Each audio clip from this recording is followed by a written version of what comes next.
128 متسابقا يمثلون 16 فريقا عالميا في انطلاق النسخة الرابعة من جولة دبي العالمية للدراجات الهوائية.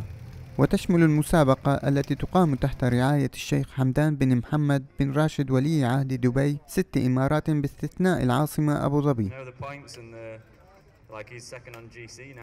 طواف دبي الدولي للدراجات الهوائية هو من أبرز الطوافات في المنطقة، والذي يسلط الضوء على أبرز المناطق السياحية في دولة الإمارات، ويبرز أيضا البنية التحتية التي تمكنت هذه الدولة من إنشائها عبر السنوات القليلة في عمرها.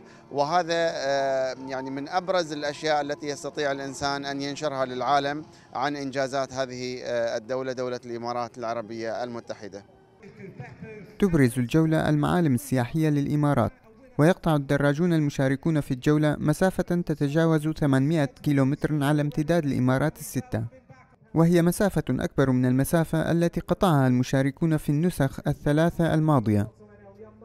بالنسبة لرياضة الدراجات الهوائية، هي يعني من أهم الرياضات ومن من أحسن الرياضات اللي نبغى الطالب أو أي شخص يمارسها، لأن هذه يعني أول شيء بتنمي فيه العضلات، الجهاز التنفسي.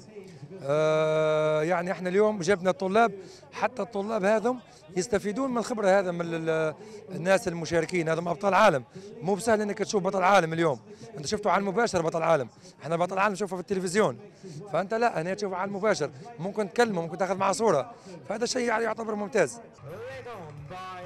وقد شهدت هذه النسخة من المسابقة زيادة عدد المراحل إلى 5 مراحل بدلا من 4، كما زادت المسافة المقطوعة إلى 865 كيلومترا على امتداد الإمارات التي سيمر بها الدراجون.